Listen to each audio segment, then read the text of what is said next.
The snow fell like ash over the dead city of Kessler Bridge. 40,000 people had lived here once. Now there was only silence, broken concrete, and the skeletal remains of buildings that hadn't seen light in 3 years. The streets were tombs. The windows were empty eye sockets staring into nothing. And somewhere in that frozen graveyard, 48 American soldiers had vanished. That was the mission. Find out what happened to Delta Company. Recover survivors, if there were any. Destroy whatever killed them, if there weren't. Bravo platoon assembled at the forward staging area 4 kilometers south of the city's outer perimeter. 23 soldiers in winter whites, breath fogging in the -12-degree air. Weapons checked and rechecked. Captain Russell Vance stood at the front of the formation, a 15-year veteran with 2 Bronze Stars and a reputation for keeping his people alive. He was a kind of officer who led from the front, who never asked his soldiers to do anything he wouldn't do himself. But today, he wasn't looking at his platoon. He was looking at the transport vehicle that had just arrived. The rear hatch dropped. A single figure emerged. She was small, 5'5", maybe 130 soaking wet. Her winter gear hung on a frame that looked like it belonged to a college student, not a combat zone. She carried an M2010 enhanced sniper rifle across her back, a suppressor extending the barrel's length to nearly 4 feet. Her pack weighed at least 60 pounds, and she moved under it like it was nothing. But what caught Vance's attention was her face. Young, too young, early 20s at most, with eyes that belonged to someone much older. Captain Vance? Her voice was quiet, controlled. No emotion. That's me. You're the Overwatch asset. She handed him a tablet with her deployment orders. Sergeant Lauren Caldwell. Call sign Viper 9. Long-range reconnaissance and precision fire support. I'll be taking position on your eastern flank. Elevation .742. Vance scrolled through the orders. His eyebrows rose. Solo deployment? Yes, sir.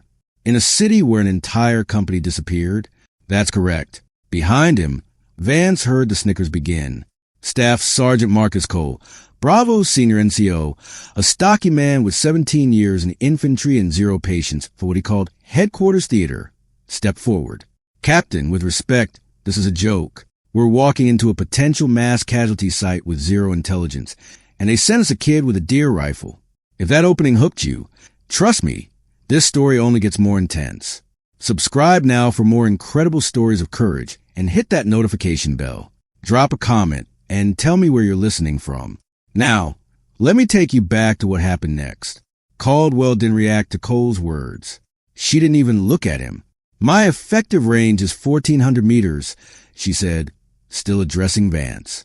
I'll be maintaining Overwatch from grid reference 479er, elevation 742 feet. You'll have real-time updates on enemy positions, movement patterns, and threat assessment via tactical frequency 147.35. Cole laughed. Real-time updates? Sweetheart, do you even know what a real firefight looks like? Now she looked at him. The silence that followed lasted exactly 3 seconds, but it felt longer. Her eyes were pale gray, almost colorless in the winter light. There was no anger in them, no offense, just nothing, a void where emotion should have been. I've taken 18 confirmed kills in the past 7 months, she said. 12 of those were in direct support of units under fire. I provided Overwatch for 37 operations across 4 theaters.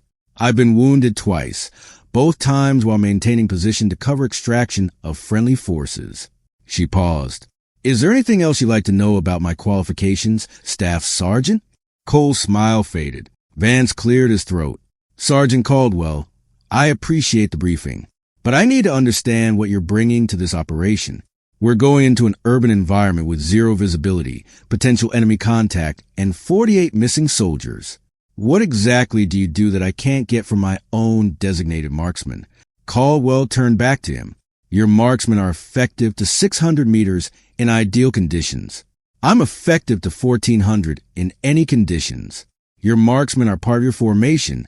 They move when you move. They're vulnerable when you're vulnerable.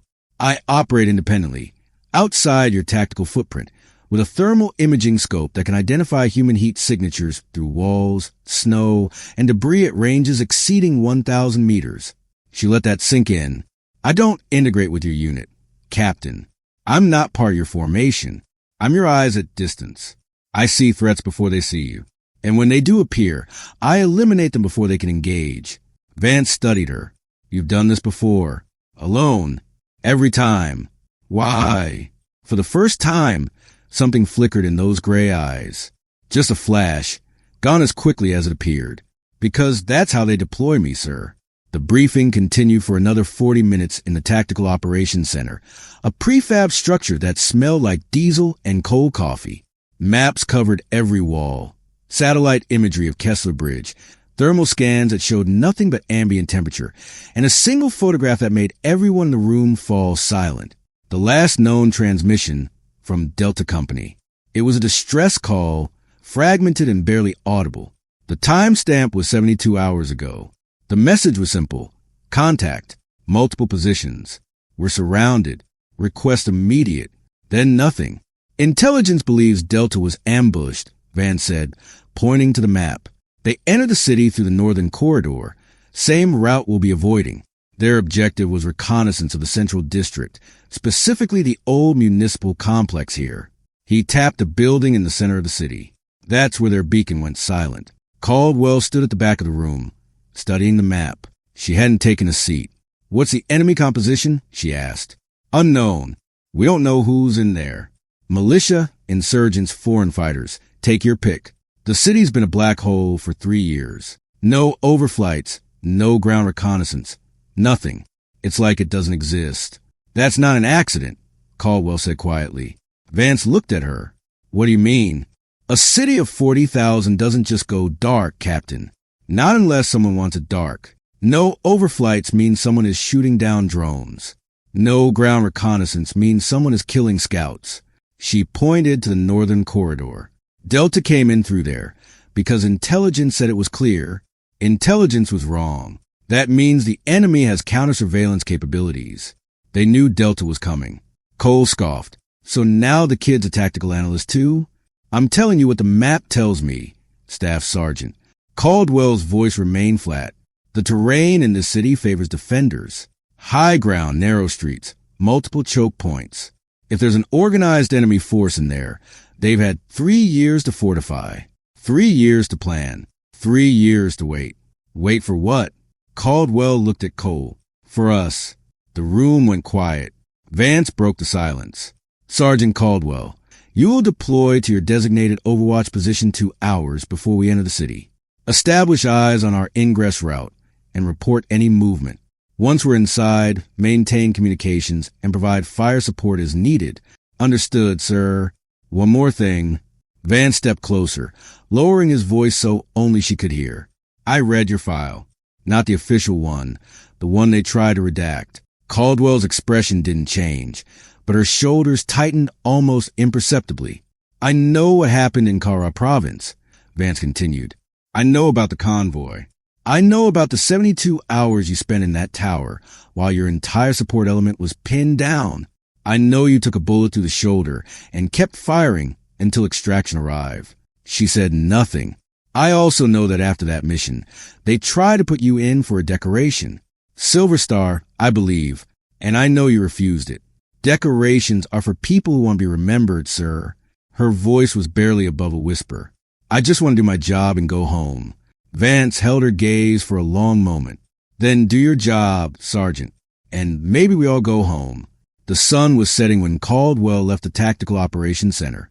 She had 2 hours to cover 3 kilometers of frozen terrain, establish a concealed position, and calibrate her scope for the environmental conditions, altitude, temperature, wind speed, humidity, and the density of the falling snow that had been coming down steadily since noon. Most snipers would have requested support. A spotter at minimum, security elements ideally. Someone to watch their back while they watched everyone else. Caldwell didn't request anything. She moved through the snow alone, her white camouflage blending with the landscape until she was nothing more than a ghost drifting through the trees. Her pack dug into her shoulders, 60 pounds of equipment, ammunition, water, and survival gear. But she carried heavier. She'd carried worse. The wound in her left shoulder ached with every step. The doctors had cleared her for duty, but the scar tissue pulled when she raised her arm above a certain angle. She'd learned to compensate, adjusting her shooting position to account for the limitation. She'd learned to ignore the pain. She'd learned to ignore a lot of things. The climb to elevation .742 took 47 minutes. It was an old water tower on the eastern edge of the city, partially collapsed but still structurally sound enough to support her weight. The access ladder was rusted, the rungs slick with ice, but Caldwell moved with practiced efficiency, testing each handhold, distributing her weight, never committing until she was certain. At the top, she found a platform overlooking the entire western approach to Kessler Bridge. The city spread out before her like a corpse, gray and lifeless, its buildings reaching toward the sky like broken fingers. She established her position. First, the rifle. She unslung the M2010, extended the bipod, and settled into a prone position on the frozen metal grating. The scope was a Leupold Mark V HD, equipped with FLIR thermal overlay that could detect heat signatures at ranges exceeding 1,200 meters. She made fine adjustments. Windage 3 clicks left, elevation 4 clicks up, accounting for the crosswind that was blowing steadily from the northwest at 7 miles per hour. Next, the rangefinder. She scanned the city systematically, measuring distances to key landmarks. The church steeple, 870 meters. The collapsed apartment complex, 640 meters. The old municipal building where Delta's beacon went silent, 912 meters. Then the thermal scan. She activated the FLIR overlay and swept the cityscape, looking for any indication of human presence. Nothing. The city was cold. Every building registered the same ambient temperature, -8 degrees Celsius, consistent with an uninhabited urban environment. No heat signatures. No movement. No life. But that didn't mean they weren't there. She keyed her radio. Overwatch in position. Grid reference 479er. Elevation 742. Negative contacts at this time. Maintaining surveillance. Vance's voice crackled back. Copy, Viper 9. Bravo is stepping off in 90 minutes. Keep your eyes open. Always do, Captain. She settled in to wait. The snow kept falling. An hour later, as the last light faded from the sky and the city sank into darkness, Caldwell saw it. A flicker. Just for a moment. A heat signature. There and gone, in a second-story window 600 meters to her northwest.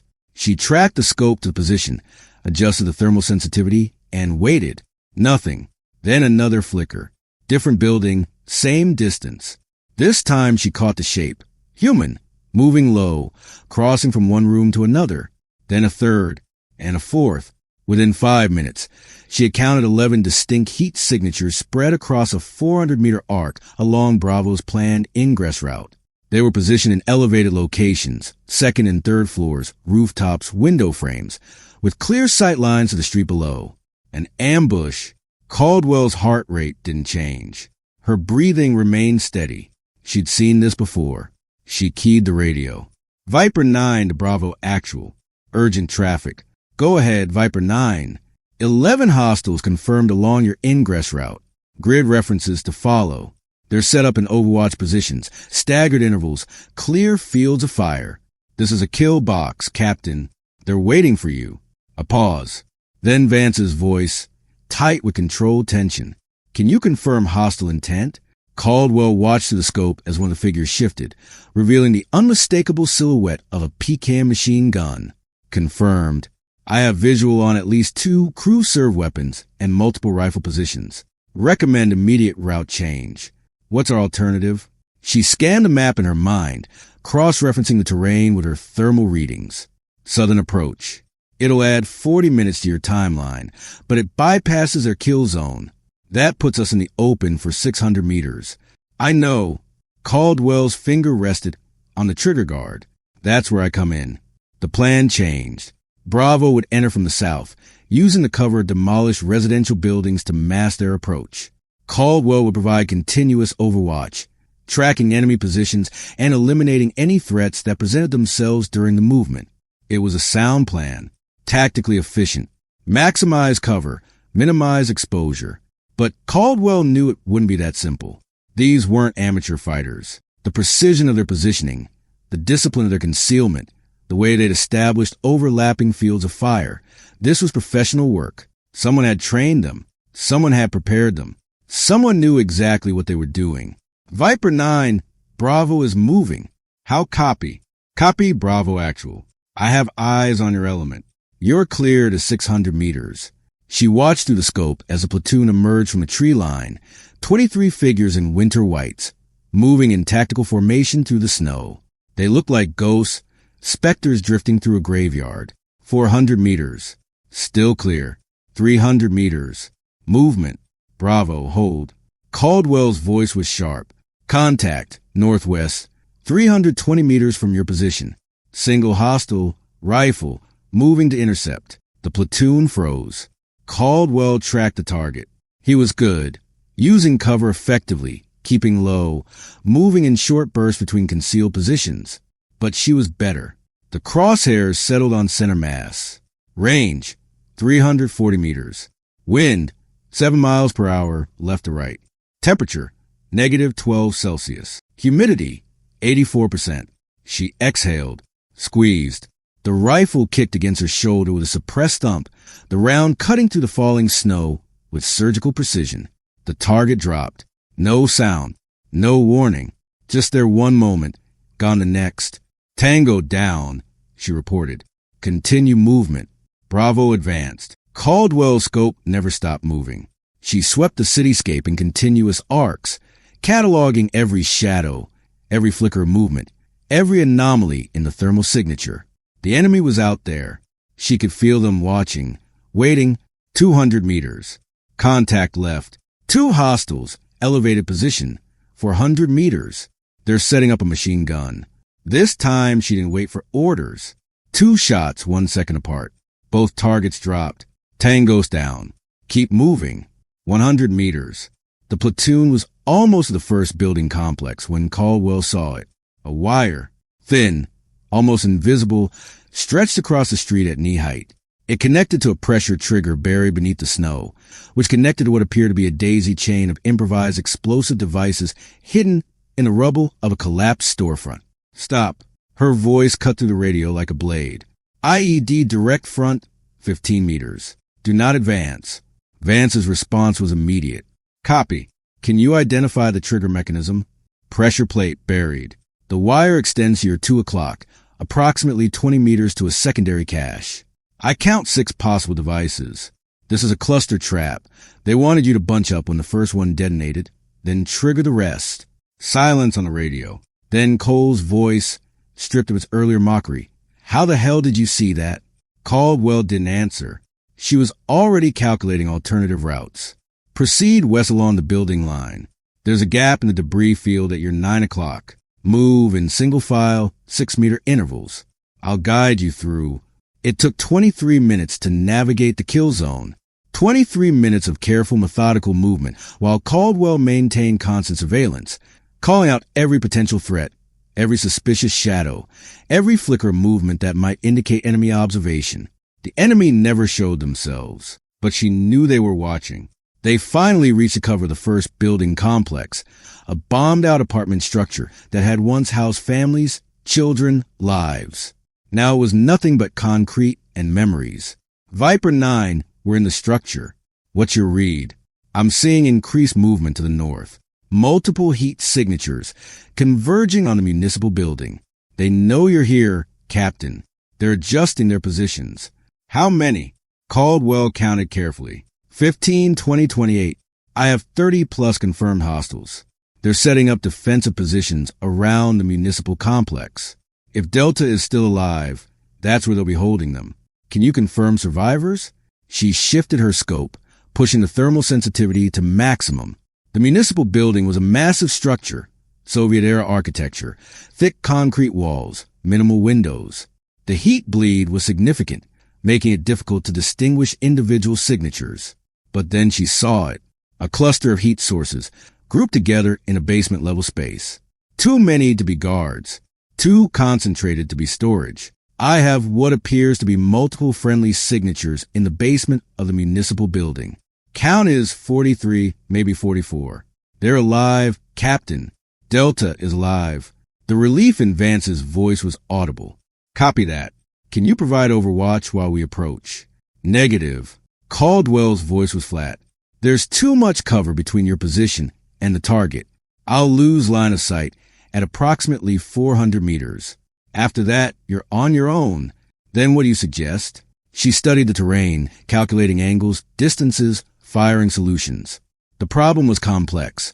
Bravo needed to approach the municipal building, but the enemy had established defensive positions with overlapping field of fire. A frontal assault would be suicide, but there was another way. Captain, I need to relocate. To where?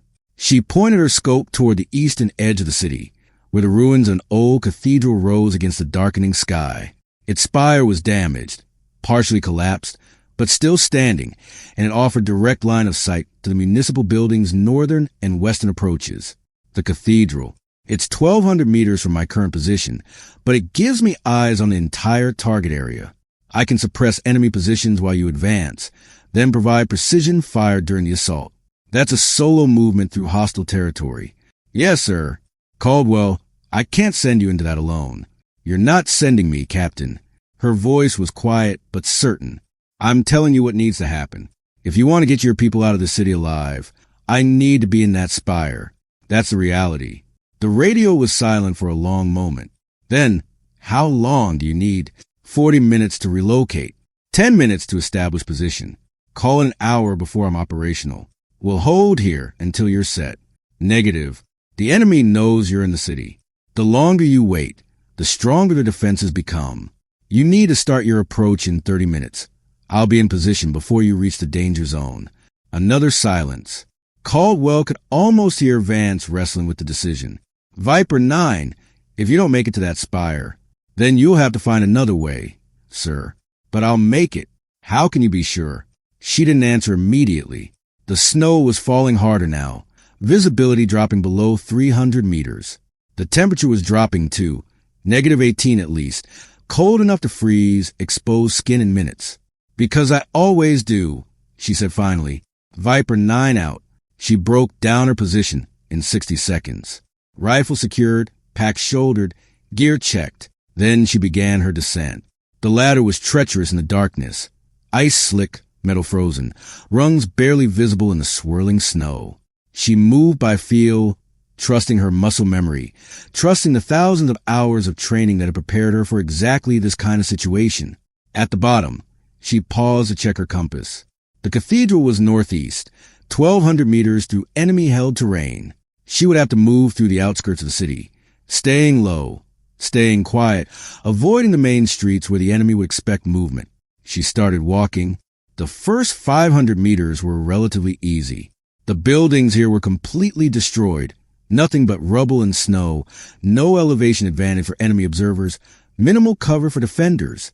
She moved quickly but carefully, placing each footstep deliberately to avoid disturbing the snow. At 600 meters, the terrain changed. The buildings became more intact, offering elevated positions for enemy spotters.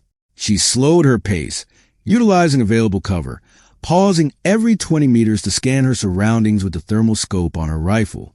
At 800 meters, she found the first body, an American soldier, frozen solid, half buried in the snow. His uniform was torn, his equipment stripped, but his dog tags were still around his neck. Private First Class Michael Reeves, Delta Company. She didn't stop. There was nothing she could do for him. At 900 meters, she heard voices. Two men, speaking in a language she didn't recognize, moving along a parallel street approximately 30 meters to her left. She froze, pressing herself in the shadow of a collapsed wall, her breath shallow, her heart steady.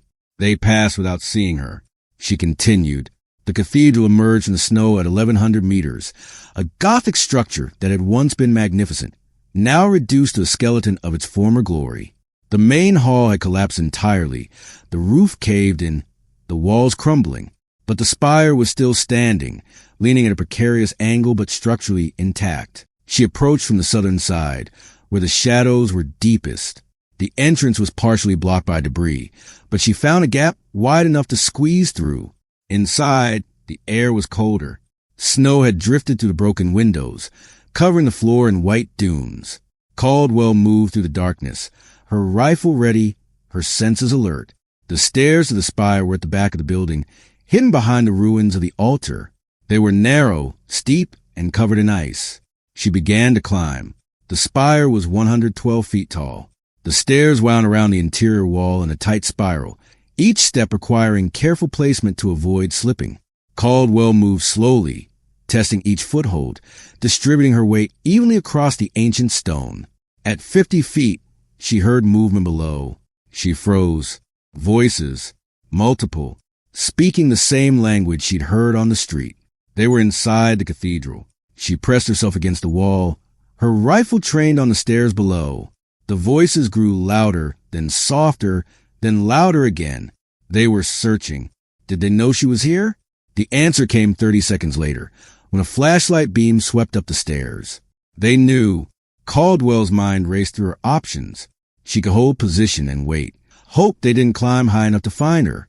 She could retreat down the stairs and try to escape, but she'd be moving toward them, and they had superior numbers. Or she could continue up, put distance between herself and her pursuers, reach her planned position, and deal with them from there. She chose option 3. Moving as quietly as possible, she resumed her climb. The stairs were deteriorating now. Several had crumbled entirely, requiring her to jump gaps of 2 and 3 feet. The ice made every step treacherous. Behind her, she heard boots on stone. They were following. She climbed faster. At 80 feet, the stairs ended. The final section of the spire was accessible only through a narrow hatch in the ceiling. Caldwell pulled herself through and found herself on a small platform, perhaps 8 feet square, open to the wind and snow. She looked down. The stairs below were dark. She could hear them climbing, but she couldn't see them. She had maybe 2 minutes before they reached the hatch. Working quickly, she set up her position. Rifle deployed, scope calibrated, ammunition arranged for rapid access. Then she turned her attention to the hatch. There was no way to lock it. She dragged her pack over the opening, using the weight to create a makeshift barrier. It wouldn't stop a determined assault, but it would slow them down. Then she keyed her radio. Bravo Actual, Viper 9. I'm in position, but I have hostiles in the structure below me. Unknown number, maybe 3 to 5. They know I'm here. Vance's response was immediate. Can you hold? For now. But I need you to start your approach. The longer I'm pinned here, the more time they have to bring reinforcements. We're moving. ETA to danger zone is 18 minutes.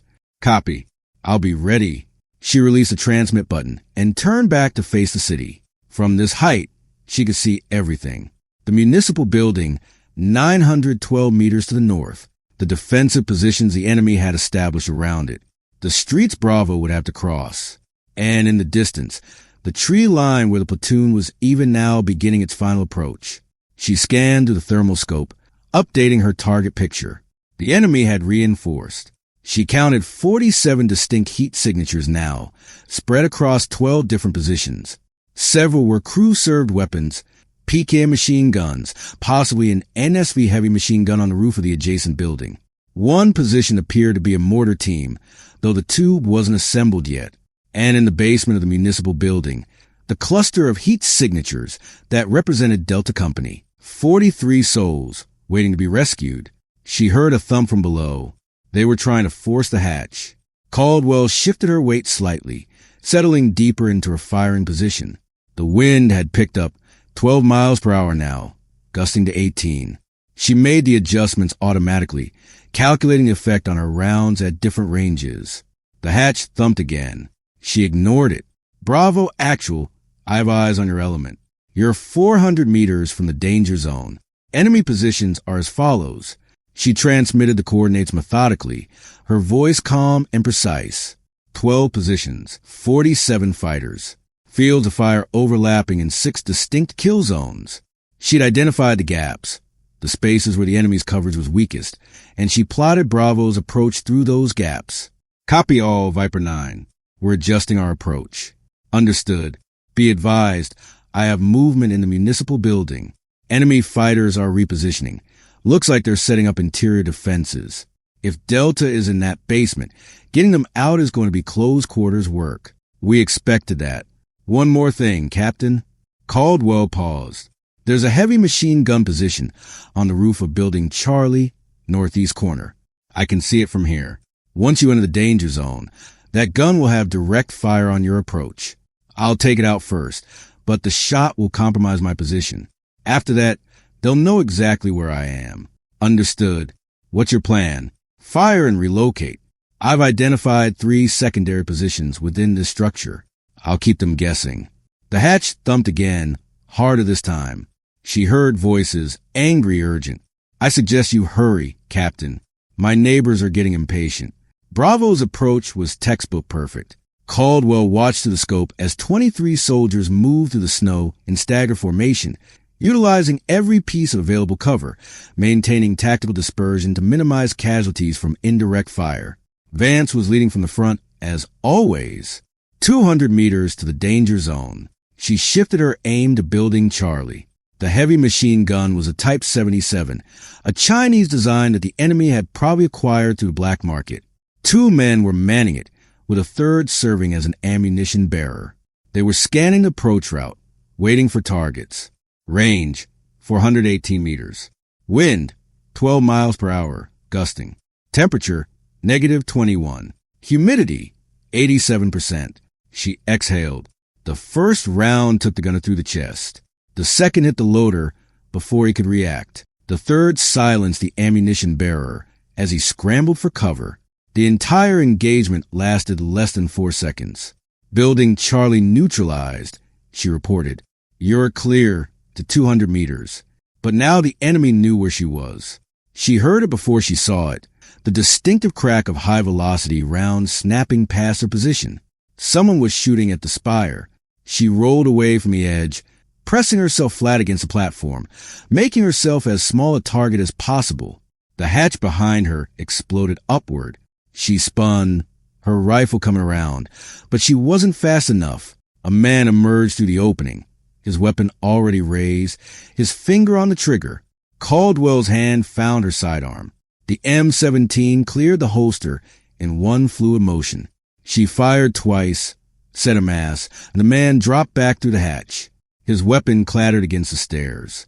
She didn't wait to see if there were more. Rolling back to the edge of the platform, she found her targets. 3 new shooters had emerged from Building Delta, firing toward her position with ACAMs. She engaged them systematically. 1, 2, 3, each target dropping before they could find cover. Bravo Actual, I'm taking fire from multiple positions. Continue your advance. I'll keep them busy. Vance's voice was tense.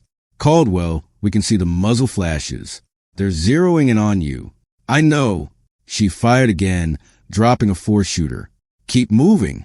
Another figure emerged from the hatch. This one was faster than the first. He came through shooting, rounds cracking off the stone around her, and Caldwell felt something hot slice across her shoulder, the same shoulder that still carried scar tissue from Colorado Province. She gasped, her vision blurring for an instant. Then training took over. She fired once, twice, 3 times. The man fell backward, his weapon spinning away into the darkness below. She touched her shoulder. Her gloved fingers came away wet. Not good, but she'd been wounded before. She knew how to compartmentalize, how to push the pain into a box and lock it away until the mission was over. She keyed the radio. Bravo Actual, I'm hit. Still operational. Continue mission. Caldwell. Continue mission, Captain. I'll be fine. She turned back to her scope. Bravo was entering the danger zone. The enemy was responding. Fighters pouring out of buildings, taking up defensive positions, preparing to repel the assault. She counted them automatically. 8, 12, 17. Too many. She started shooting. The M2010 was designed for precision, not volume. But Caldwell worked the bolt with mechanical efficiency, placing round after round with devastating accuracy. 1 target down. Reload. Another target. Reload. A third. The enemy fell like wheat before scythe, but they kept coming. Bravo. You have hostile reinforcements approaching from the northwest. I count 20-plus fighters, moving in squad formation. ETA to your position is approximately 4 minutes. Vance's voice was clipped. Can you slow them down? Already on it. She shifted her aim to the approaching reinforcements. They were still 800 meters out, moving in disciplined bounds, utilizing cover effectively. Professional soldiers, not militia. She engaged the lead element first. 3 shots, 3 kills. The formation scattered, seeking cover, but there wasn't much to find. She kept firing, round after round, her shoulders screaming with every recoil. By the time the reinforcements reached effective range, she dropped 11 of them. The rest retreated. Reinforcements neutralized, she reported. You're clear. But the cost was mounting. Her ammunition was running low. Maybe 15 rounds left for the M2010, plus 3 magazines for the M17. Her shoulder wound was bleeding freely now, the blood soaking through her winter whites. And she was alone. Bravo is at the municipal building, Vance reported. We're breaching now. Copy. I have eyes on the exterior. You have 6 hostiles on the roof, 4 in the second floor windows, and at least 12 more in the main hall. Be advised, the basement access is through the rear of the building. You'll have to fight through to reach it. Understood. Can you suppress the roof? Already on it. She engaged the rooftop defenders one by one. They were good. They positioned themselves behind solid cover, minimizing their exposure. But she was better. She read their movements, anticipated their positions, and fired the moment they presented themselves. 6 targets, 6 rounds, 6 kills. Roof is clear. The sound of gunfire erupted from inside the building. Automatic weapons, grenades, the distinctive crack of American carbines mixed with the deeper bark of AKMs. Bravo was inside, fighting room to room, pushing toward the basement. Caldwell maintained her overwatch, tracking movement on the exterior, eliminating any fighter who attempted to flee or reinforce. Her shoulder throbbed with every shot, the pain building to a crescendo that she forced herself to ignore. 3 rounds left, then 2, then 1. She fired her last round at a fighter who was setting up an RPG position in a 4th-floor window. The man dropped, the rocket launcher tumbling to the street below. I'm dry, she reported. M2010 is empty. Switching to sidearm. Copy, Viper 9. We're almost to the basement. Stand by. She waited. The fighting continued for another 4 minutes. 4 minutes of sustained combat that she could only listen to, unable to contribute. Every gunshot, every explosion, every shout over the radio tore at her. These men were dying, and she couldn't help them. Then Vance's voice, breathless but triumphant. We've reached the basement. Delta survivors are, Jesus Christ. Report, Captain. They're alive. Most of them. We got 39 confirmed survivors, 9 Kia. They're in bad shape, dehydrated, wounded, some of them barely conscious, but they're alive. 39 out of 48. Caldwell closed her eyes. What's your situation, Viper 9? She looked down at herself. The blood had spread across her entire left side now, staining the snow around her red. She felt cold, colder than the temperature warranted. Operational, she said, awaiting further orders. Negative, Caldwell. Your combat ineffective. We're sending extraction for you. Captain. Her voice was sharp. You have 39 wounded soldiers and 23 fighters in hostile territory. I'm the least of your concerns. You're one of my soldiers. I'm not one of your soldiers, sir. I'm an attached asset.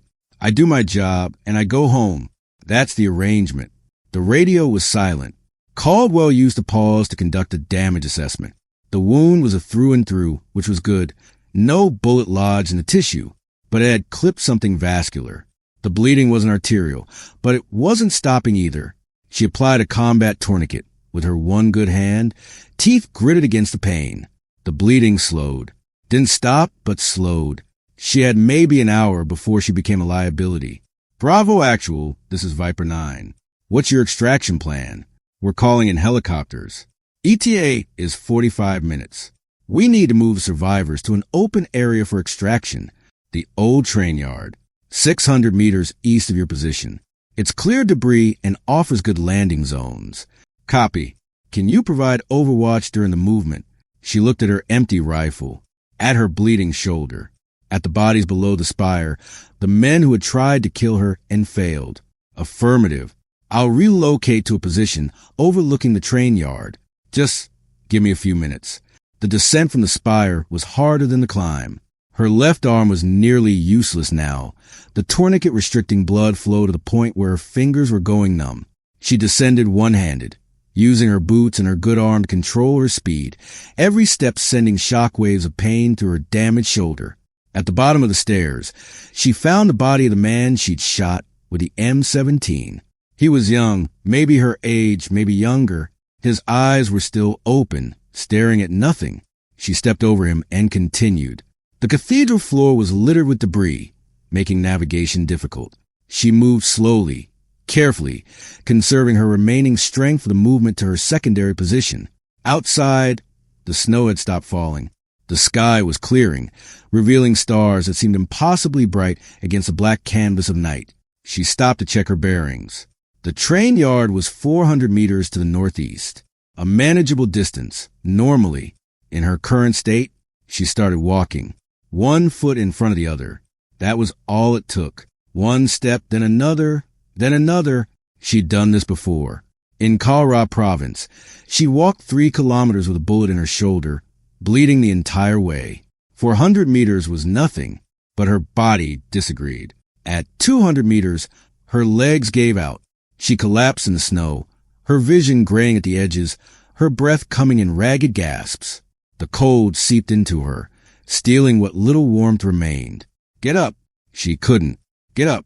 Her hands clawed at the snow, trying to find purchase. The mission isn't over. She thought about the 39 soldiers in that basement, thought about the families waiting for them at home, thought about what would happen if she died here, alone, in a dead city that no one remembered. She pushed herself to her knees, then to her feet. Then she started walking again. The train yard appeared to the darkness like a promise, an open expanse of concrete and abandoned rail cars, cleared debris, perfect for helicopter extraction. She found a position behind a rusted cargo container that offered partial concealment while maintaining line of sight to the approach routes. She keyed her radio. Viper 9 in position. I have eyes on the train yard. You're clear to approach. Copy, Viper 9. We're moving now. She watched through her scope, useless for shooting now, but still functional for observation. As Bravo emerged from a municipal building, they were carrying stretchers, supporting wounded soldiers, moving as fast as they could while burdened with casualties. 39 survivors, 9 dead. She thought about the frozen bodies she'd found in the snow. Private First Class Michael Reeves, one of the 9. Focus. She scanned the perimeter, searching for threats. The enemy had taken severe losses. She'd personally eliminated at least 30 fighters, and Bravo had cleared another 20 or more during the building assault. But there could still be survivors out there. Fighters regrouping, preparing a final attack. Movement, northwest, 600 meters. Multiple heat signatures, moving in formation toward the train yard. She keyed her radio. Bravo Actual, you have incoming. Northwest approach, 600 meters, maybe 15 fighters. They're moving to intercept. Damn it. Can you engage? She looked at her empty rifle, her nearly depleted sidearm, her bleeding shoulder. Negative. I'm combat ineffective, but I can draw their attention. Caldwell, no. She was already moving. The cargo container offered cover for about 50 meters. After that, she'd be in the open, visible to both the approaching enemy and anyone else who might be watching. She moved to the edge of the container and fired 2 rounds from the M17 in the general direction of the enemy formation. The shots went wide. She knew they would, but that wasn't the point. The point was to make them look at her. It worked. The formation shifted, turning toward her position. Several fighters broke off from the main group, advancing toward the cargo container with weapons raised. She retreated, moving from cover to cover. She led them away from Bravo's extraction route. Every few meters, she'd pause and fire another round, not trying to hit anything, just maintaining their attention. Behind her, she could hear the sound of helicopters approaching. Just a little longer. She ducked behind another container as rounds cracked against the metal. The enemy was closing in, maybe 100 meters now, maybe less. She checked her magazine. 2 rounds left. She thought about her parents, about the last time she'd seen them, before her first deployment. Her mother had cried. Her father had been stoic, proud but terrified in equal measure. They'd told her to be careful, to come home safe. She wondered if she would. The helicopters grew louder. She risked a glance around the edge of the container. The lead fighter was 40 meters away, advancing in a low crouch, his weapon sweeping for targets. She raised the M17, exhaled, fired. The man dropped. One round left. Another fighter appeared, closer this time, maybe 30 meters. She fired her last shot. Miss! The pistol clicked empty. She dropped it and pulled her combat knife. The fighter was 20 meters away when the first helicopter gunner opened fire. The roar of the minigun was like thunder, the tracers lighting up the night like a solid beam of destruction. The advancing fighters scattered, diving for cover that didn't exist, dying before they could find it. The second helicopter swept overhead, its guns adding to the carnage. Within 30 seconds, it was over. Caldwell slumped against a container, her knife falling from nerveless fingers. Her vision was swimming now, the edges going dark. She heard footsteps approaching. Running footsteps. Caldwell. Vance. His voice seemed very far away. Medic. Medic. She tried to speak, but her mouth wouldn't cooperate. The last thing she saw before the darkness claimed it was the sky, clear and cold and filled with stars. The first thing Lauren Caldwell saw when she woke up was white. White ceiling. White walls. White sheets. The sterile, antiseptic smell of a military hospital. She was alive. That surprised her more than she wanted to admit. She tried to move and immediately regretted it. Her left shoulder was wrapped in heavy bandages, immobilized against her chest, and 4 dripped fluids into her right arm. Monitors beeped steadily beside the bed. You're awake. She turned her head, slowly, carefully, and found Captain Vance sitting in a chair beside her bed. He looked exhausted, dark circles under his eyes, stubble covering his jaw, his uniform rumpled from days of continuous wear. How long? Her voice was a croak. 3 days. You were in surgery for 6 hours. They had to repair a torn subclavian artery and about half a dozen other things. The doctor said you should have bled out in that train yard. They don't know how you stayed conscious as long as you did. She didn't have an answer for that. Vance leaned forward. 39 of Delta's soldiers are alive because of you, Sergeant. We extracted all of them. 12 are in critical condition, but they're expected to survive. The rest are stable. The enemy? Eliminated. Air assets finish what you started. The city is being secured as we speak. She closed her eyes. The exhaustion was overwhelming, not just physical, but something deeper, a weariness that seemed to reach into her bones. Caldwell. Vance's voice was gentle. There's something you should know. She opened her eyes. The men who were mocking you before the mission, Staff Sergeant Cole and the others, they've been asking about you. Every day since we got back, they've been asking when you'd wake up. She didn't know how to respond to that. Cole wanted me to tell you something. Vance paused. He said he's never seen anything like what you did in that spire.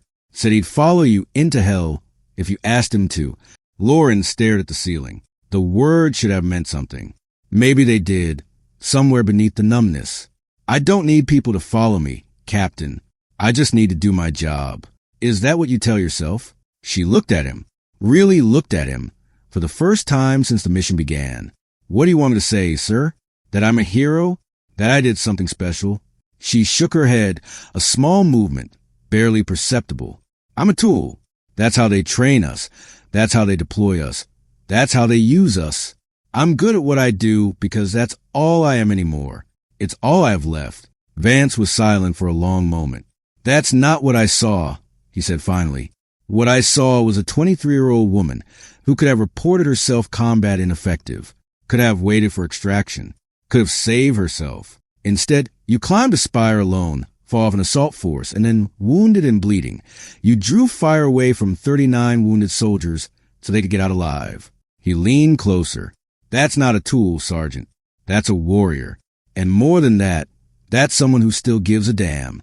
No matter what they've done to you, no matter how many times they've sent you out alone, you still chose to risk everything for people you'd never even met. She felt something crack inside her.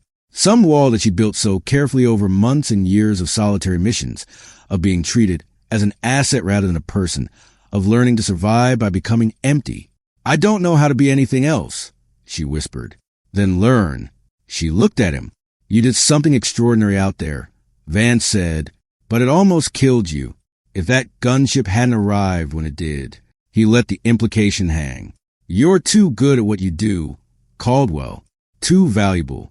And right now, you're burning yourself out because nobody's taught you that it's okay to need help. It's okay to not be alone. She didn't have an answer for that either. Vance stood. Get some rest. The doctors say you'll be here for at least another week, probably more. When you're discharged, you got options. I've already spoken to the battalion commander. If you want a permanent assignment with Bravo, the position is yours. With Bravo, with a unit, with a team, with people who will watch your back the same way you watched ours. She thought about it. Thought about what it would mean to not be alone anymore. I'll consider it, sir. That's all I ask. He moved toward the door, then paused. One more thing. The battalion's gathering tomorrow morning for an after-action review. The commanding general wants to hear what happened directly from the people involved. I've told him you're still recovering, but I'll be there. Vance raised an eyebrow. You can barely sit up. I said I'll be there. The briefing room was standing room only. Caldwell had demanded a wheelchair. The doctors had refused to let her walk, and she lacked the strength to argue. She'd accepted the compromise with poor grace, but she'd accepted it. Now she sat at the front of the room, facing a sea of faces. Officers, NCOs, soldiers from half a dozen different units. The commanding general, a 2-star named Morrison, sat in the front row, flanked by his staff. Staff Sergeant Cole was there too. So were the other members of Bravo platoon. They'd all survived the mission, though several were recovering from wounds. The room fell silent as General Morrison stood. Ladies and gentlemen, we're here to discuss Operation Frozen Echo, the rescue of Delta Company from the city of Kessler Bridge. I've read the reports. I've reviewed the footage. But before we begin the formal after-action review, there's something I need to address. He turned to face Caldwell. Sergeant Lauren Caldwell. Call sign Viper 9. 23 years old. 8 deployments across 4 theaters of operation. 18 confirmed kills prior to this mission, with an additional 43 during Operation Frozen Echo. Wounded twice in the line of duty, including the injury she's currently recovering from. The general paused. Before this mission, I'm told there were those who questioned whether Sergeant Caldwell belonged in a combat zone, who looked at her age, her gender, her appearance, and made assumptions about her capabilities. His gaze swept the room. Several faces looked away. I think we can put those assumptions to rest now. He turned back to Caldwell. Sergeant, I've read Captain Vance's account of your actions. I've seen the thermal footage from the extraction helicopters. I've spoken to the 39 soldiers who are alive today because of what you did. And I have one question for you. She met his eyes. Sir, how do you want to be recognized? The question caught her off guard.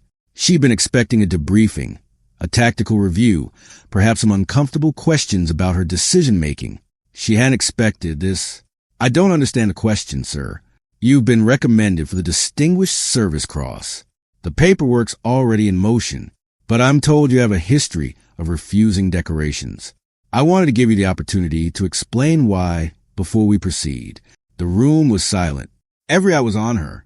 Caldwell thought about Kara Province, about the 72 hours in the tower, about the convoy she'd failed to save, and the 3 soldiers who died because she couldn't shoot fast enough. She thought about the frozen body of Private First Class Michael Reeves, half buried in the snow. She thought about all the missions she completed alone, all the targets she'd eliminated, all the soldiers she'd saved. And she thought about how hollow it all felt when there was no one to share it with. Permission to speak freely, sir. Granted. A decoration doesn't change anything. Her voice was quiet but steady. It doesn't bring back the people I couldn't save. It doesn't erase the mistakes I've made. It's a piece of metal on a ribbon, and when I'm dead, it'll go in a box somewhere and no one will remember what it meant. She paused. But I'm starting to realize that it's not about me. Those 39 soldiers, their families are going to want to know that someone cared, that what happened to them mattered to someone in authority. And the men and women in this room, they need to know that sacrifice is recognized, even when it's not asked for. She took a breath. So, if you're asking whether I'll accept the decoration, yes, sir, I will, but I'd like to make a request. Morrison's eyebrows rose. Name it. I want to accept it with Bravo Platoon. They were the ones who went into that building. They were the ones who carried those soldiers out. I just watched from a distance and pulled a trigger. The general smiled. Sergeant Caldwell, I think we can arrange that. The ceremony was held 3 weeks later, when Caldwell was finally cleared for limited duty. It took place on the parade field of FOB Sentinel, with the entire battalion assembled in formation. Caldwell stood at attention, her left arm still in a sling, as General Morrison pinned the Distinguished Service Cross to her uniform. Behind her, the 23 surviving members of Bravo Platoon stood in a perfect line, each one wearing the Bronze Star they'd been awarded for their actions during the rescue. The citation was read aloud. For extraordinary heroism and action against an armed enemy of the United States, for placing herself in imminent danger of death to protect the lives of her fellow soldiers, for actions that directly resulted in the rescue of 39 American service members. Caldwell barely heard the words. She was watching the faces in the crowd. Staff Sergeant Cole was there, standing ramrod straight, his expression one of genuine respect. The other members of Bravo were there too, the men who had mocked her before the mission, who had dismissed her as a kid with a deer rifle, who had learned the hard way that courage wasn't measured in years or size. And beyond them, in the crowd of anonymous uniforms, she saw other faces, young faces, women in a military that didn't always make room for them, soldiers who looked at her and saw a possibility. She'd never thought of herself as a role model. She'd never wanted to be anything more than effective. But as the general stepped back and the battalion rendered a salute, she realized that what she'd done in Kessler Bridge meant something, not because of the decoration or the citation or the recognition, because somewhere in that dead city, 39 soldiers had been given a second chance, because somewhere out there, families were reunited, children would know their parents, and stories would be told, because she wasn't alone anymore. After the ceremony, Vance found her standing at the edge of the parade field, watching the sun set over the mountains. "How does it feel?" he asked. She considered the question. "Strange. Like I'm supposed to feel something, but I don't know what. That's normal. Give it time." They stood in silence for a moment. "I've made my decision," she said finally. "About Bravo? About everything." She turned to face him. "I've spent the past 2 years believing I was alone, because that's what they made me. But you were right. I don't have to be. I'm not a tool. I'm a soldier, and soldiers need a unit." Vance smiled. "Welcome to Bravo Platoon, Sergeant Caldwell." She looked back at the sunset. The sky was painted in shades of orange and gold, the mountain silhouetted against the fading light. "Viper 9, she said quietly. "What?" "My call sign. They gave it to me because I strike fast and I strike alone. But maybe it's time to change what it means." "What would you change it to?" She thought about it, about the soldiers who doubted her and the ones who believed in her, about the mission that had almost killed her and the lives it had saved, about the future that stretched out before her, uncertain, frightening, but no longer empty. "I don't know yet," she admitted, "but I'm looking forward to finding out."